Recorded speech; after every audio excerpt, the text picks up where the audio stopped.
So the history of LPL bottom lanes is you don't typically have an AD carry that just this weird false archetype of a safe cleanup AD carry doesn't really exist because so many resources go into the AD carry. And so many, and that includes peel, jungle, ganks, gold, that the AD carries are trained that even if maybe they don't necessarily have the most important role, a la San, for example, they have to have some kind of impact, right? Because the enemy team is going to be trained on killing them.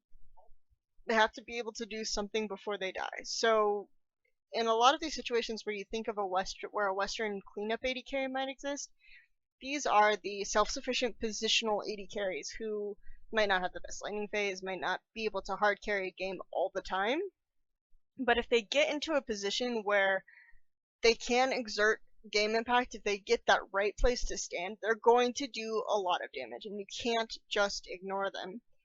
And they're not going to just stand out of the fight and wait till the end and come in and clean up. That doesn't happen. You don't really see this happening. So when you think of Kid, when you think of San, you think of these self-sufficient positional AD carries who are going to try to do a lot of damage. It might not be as good at it as, say, Name or Deft, but they've played with these guys. They understand they're going to stand. They understand how they're going to impact the game from behind. And in a lot of the situations where these guys kind of stand out, is going to be in periods where there's a huge roster change, or where there needs to be a fallback guy, or a backbone, or someone reliable to carry a game. And that's why when you think of periods where Kid really stands out, it's during periods where there are major roster changes. PDD's retirement,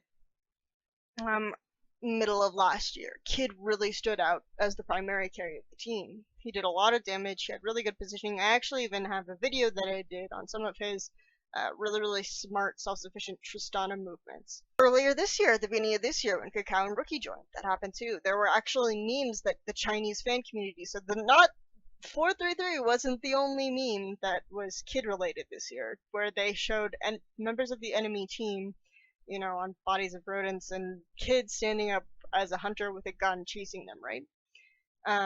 Kid performed really well. I actually think he was probably a top 4 ADC in LPL in spring, and that's after Imp Deft's UZI, so who's really going to compete with that? Obviously, there's going to be a rung difference, okay? But I didn't think that the UZI Kid rung difference was that different. It was kind of... Kid was the positional one, UZI was the one really good at laning, because both of those teams had a fair amount of problems, and UZI was showing some of his inability to position self-sufficiently, and Kid was not impacting laning phases hard. But the thing about Kid during this time is that he really latched onto Kalista before maybe even a lot of other AD carries did, and he had a very strong sense of engage, so he could start fights for IG really well, and he could stand back and he could utilize his positioning to make use of the AoE damage that Kalista could do.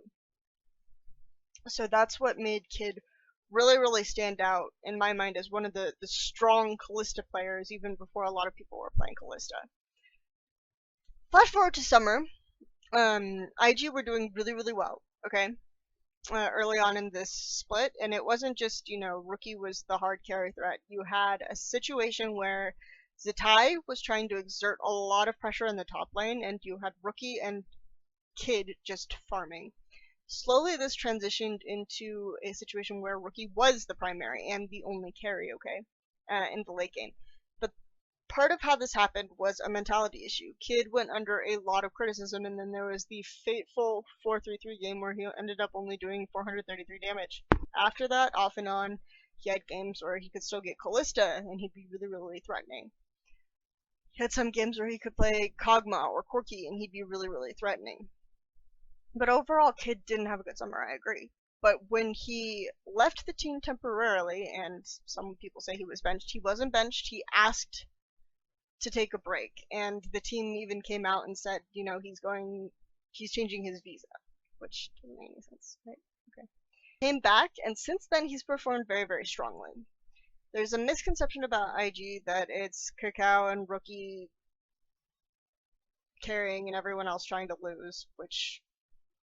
you know who you are, who started this misconception. That's not true. I do agree Kakao and Rookie are definitely the strongest players on that team. That's for sure. No one's debating that at all. But I think the Kid has had really, really solid performances, especially since following his return.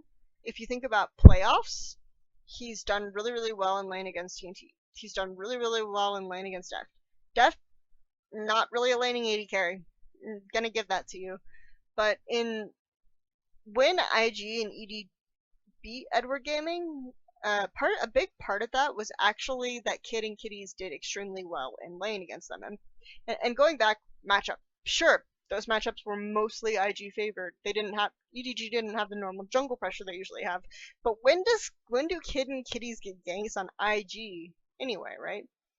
So the fact that they were able to command and pressure the advantage that they had actually paid off really, really well for IG. Almost every lane across the board won. Another aspect is I mentioned briefly his engage sense on Callisto, which is why this meta is extremely good for IG. It isn't just good for Zatai, which people focus on. This is a great meta for Zatai. This is a great meta for Kakao. It's also really great meta for Kid, because his engage sense I think is really good, and it's part of why he was playing Ashe in 2012, 2013, when a lot of other players weren't necessarily playing Ashe, because he knows where to hit the arrow, he knows where to land the Callisto ultimate. Really, really strong engage-oriented player, which is really good for Kitties, who isn't necessarily the most engage-oriented player. Kitties' main champions are going to be like Janna, Thresh, Nami. He's a disengage-oriented support, which made him look really, really good last year when there weren't a lot of disengage-oriented supports. This year he doesn't look very good. Yeah, Kitties isn't having a fun time. He's not able to control the laning phase. He's not able to have a huge impact. When you think of IG's lane going even, being stable, or sometimes even losing, supports usually control the laning phase. The reason why Imp is so stellar and so interesting and amazing as an AD carry is because he can effectively 1v2 as an AD carry, or he can control the laning phase as an AD carry. Very few AD carries can actually manage to do that. The largest influence on a lane is usually through the support. But Kid has always played with, as an AD carry, these questionable supports. Going back through his career, when he first joined the team, he actually was recruited as a mid laner for someone who completely showed up Messiah, so IG decided to invite him to join the team. He became the AD carry, but him and Zatai switched back and forth from mid and AD carry for a while throughout 2012. And when he played AD carry, he played with Xiao Xiao, who Xiao is well known more for his Mist Sona ultimates than for actually being a really fantastic support. So instead of becoming more of this aggressive player that he was recruited for, Kid became the stable AD carry. You know, the one who outputs damage that I mentioned, the one that the team relies on, because IG is a disaster of inconsistencies and always has been. So when things go wrong, Kid is the player they rely on. Okay? When the team falls apart, Kid is going to be the player they rely on. And I think that's the fundamental difference between, you know, a Western cleanup AD carry archetype, which has never made sense to me anyway. Like, do those actually exist, or are they just bad? I don't know. It's this kind of stable positional AD carry that can carry a game if he needs to. And that's why I think Kid will surprise people at Worlds, and Sand surprised people last Worlds.